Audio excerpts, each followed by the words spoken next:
Well, everybody, we are back. As you can see, I'm sitting here with Mr. Jeff Goldblum. Thank you very much for helping us out there. Thank you. Looking into the future. Thank you. I'm going to pay you a compliment, and I don't do that often with my celebrity guests. I think they're scum. But no. But you walked in the door today, and you, I think, first came on the show many, many years ago. You do not age. You look exactly the same all the time. If you go and rent a movie that Jeff Goldblum was in a long time, you look exactly the same. No. That's a great compliment. You are in great shape. What are you doing? Are you drinking the blood of the dead? What's your... No. Well, thank you very much. I don't know. You know, I mean, I try to take care of myself and eat a certain way and, you know, sleep well and stuff like that. Right. I mean, you look good. You just told me you're 30 what? 30? No. I'm 19 years old. I look very bad for 19.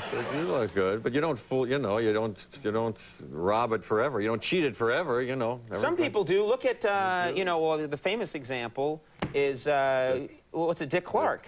Dick Clark is one of those guys where it's almost getting creepy that he won't age. You know what I mean? Right. It's starting to be suspicious. How old is he now? He is, I think, 108 years old. Well, there's photos of him in the Spanish-American War fighting. And holding a microphone, which didn't even exist then. Well, everybody's interested in staying young, I guess, and people do all kind of things with, besides living right, with pills and things and plastic surgery. Isn't that freaky, though? I think it always looks, it doesn't work, does it? I don't know. I mean, the minute plastic surgery becomes affordable to me, I will get it. The minute I can get some, I would have my whole head. I'm Irish, and we get big fat heads. I want the bones sanded down on either side. So I have like a thin, appealing head. And there's a lot of things I would do. What about you? There's nothing that you would do? I don't think so, but you have a fine face. Look at that. When you got in close, that was scary. That was... Jeff Goldblum, when he gets in close, that's kind of, I don't know, I remember The Fly. That was weird. You have a prominent vein there? I have a vein right here, which I want cosmetic surgery to remove, and it's probably supplying vital blood to my cerebral cortex. So I'll be on the air the next day, and the vein will be gone. I'll be like, oh. I wouldn't do anything. I wouldn't do anything, but, you know, having said that. But teeth, I had a little teeth, you know, cosmetic tooth thing. That seems legal to me. That doesn't seem out of bounds. It's all legal, I believe. I know, but morally, once you get into anything like this, I think you're making a bad mistake. Anything, you know, those girls with the lips, I think that never works. Well, never. You know, I think that's hard. I think what's sad is when they do start to age later on and they've put 50 pounds of collagen in, and basically I think it's also insulation, home eating insulation into their... It doesn't age well. Now, what about, you also are fortunate, you still have a good head of hair. Do you ever worry about that? No, I don't worry about it so much. But the hair, but I was thinking, you know, about, you know what Hollywood people do too? Somebody told, you know, Botox, everybody knows about Botox, but somebody was telling me that they put it in their underarms so as not to sweat. I've heard about that. Isn't that disgusting? Isn't that awful? Well, I'm going to do it as soon as, again, I can. No, first of all, you're supposed to sweat. People don't. You're supposed to sweat. If you don't sweat, you're going to pass out. But apparently they're getting injected into their armpits. I don't like that idea. Well, I'm sorry. We're going to do it to you. I think they Come on in, fellas. Sweat. And I told somebody in the dressing room, I saw a kid who didn't want to blush. And he had an uncontrollable, very embarrassing, he said it really hurt his life. And he found an operation so as to keep him from, they cut something or they sewed something together so he wouldn't blush. Why not just remove the shame center from your brain? Well, that's right. That could easily be done, too. Well, it's a little more complicated and it has to do with your humanity, but I think it's awful to remove that. And hair, you were saying, yes. Well, no, my hair is fine. But people do foolish things if they're going bald, don't they? You think they should just embrace it and say, I'm going bald, that's the way it is? Have you ever seen anything successful? I mean, really, maybe you have. I guess if there's something successful, we don't know it. But every toupee looks horrible to me. Right. And that doll's hair looks terrible, and the comb-overs, you know. Right. Just terrible, terrible. And how about the people who have contact lenses that are painted? There are people who wear those. You know what I'm talking about? Yeah, people get colored contact lenses so their eyes will look a certain color. Yeah. There are those tinted ones, I think, that sort of enhance your blue and stuff, but there are those kind that are painted. You know what I'm talking about? Oh, they have designs and little things on them. Well, I don't know paint so much, but they have a different color. You can change your blue to green or something. Right. But all it is a horrible painting of, you know, around the colored part, leaving a little part in the middle for. And I think it always looks like the Children of the Damned in some horror movie. It's terrible. I think what's going to happen soon is that they're going to start putting corporate names on those contact lenses, and you're going to see celebrities. You're going to be like watching The View, and they're going to get in tight on Star Jones, and it's going to say like Exxon over her eyes. I swear to God, that's going to happen within the year. Somebody told me that they were selling for all the NFL football teams, all the logos, some kind of, you know, colors that you could, you know, if you were a Steeler fan, you could have black and gold on your eyes. Right. If I would get paid to do that, I would do that. I would wear corporate logos on my eyes. I don't care. I just want the sweet cash. Let me ask you, you helped us do Year 2000, looking into the future, yes. that bit. We've got to change the name of that sometime. We started doing it in '93 when it was the future, and now it's sad. But anyway, the point is, you seem to me like someone who would maybe believe in the paranormal. Have you ever dabbled in it? You have sort of an ethereal quality to you. I do? Yeah. I do. I have dabbled. I'm a very meat and potatoes guy in some ways. Did you read Carl Sagan's last book, The Demon Haunted World? He's very skeptical about all these things that are fun and sort of goofy and crazy to believe in. He's for, consider extraordinary things, but extraordinary claims need an extraordinary evidence. Right. He poo-poos a lot of things. Yeah, but I have been exposed to things. One time, do you know psychic surgery? Yes. Psychic surgery is when they go and they say that they remove things from your body. Is that right?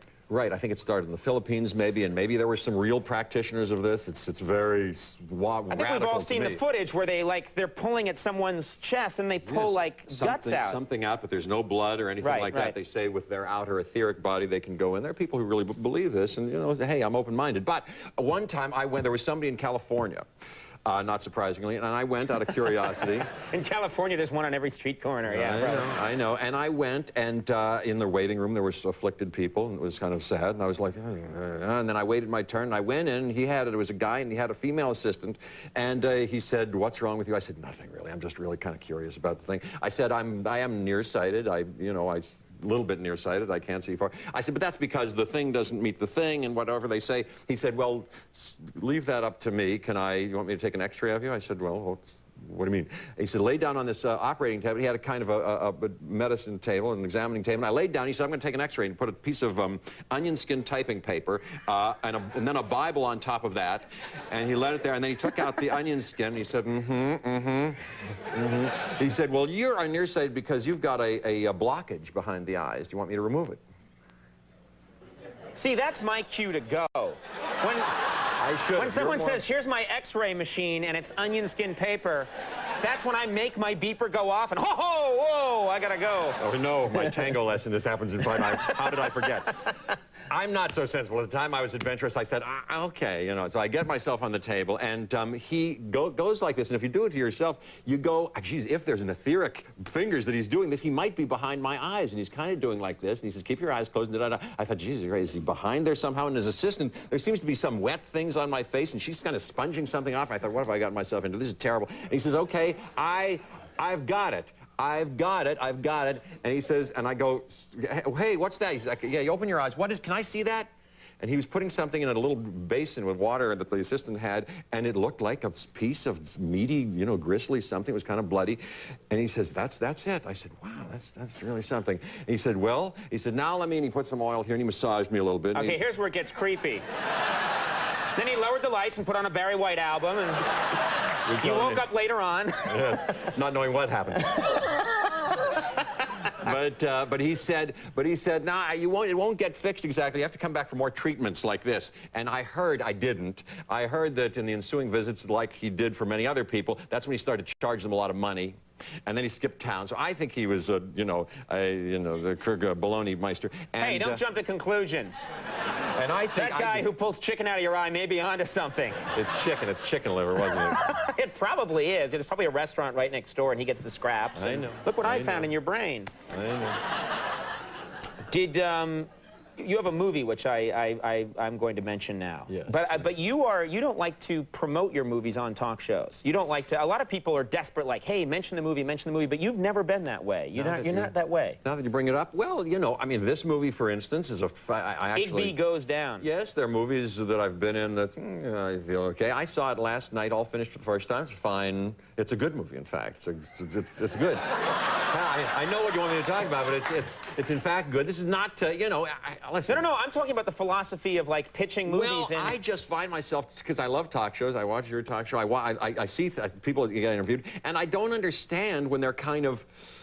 They really seem to be wanting you to, you know, get those tickets opening weekend and buy it, and they give a pitch for the movie. It's really good, and da-da-da-da-da-da. Well, yeah, I get, but, you know, then you're going to see the movie, and it turns out to be kind of crappy, and, you know, then what do you think of them? I mean, you know, I don't think you have to do that, because we see people do this all the time. That's why people come on your show, but it doesn't, when the movie they come flops, on the show to see me and to spend time with me. Well, that's why I do it. Not to promote things. Well, that's why I do it. I mean, I do it. I visit this place on TV, and to visit it here is like being, you know, in one of my favorite places. It's like visiting. It's true. That's very nice of you to say. So I don't have to talk about the show, so, you know. Well, now that you said that, I'm going to mention the movie. Igby Goes Down opens next Friday in select cities. Go out and see Igby Goes Down. See, I'm doing it for you.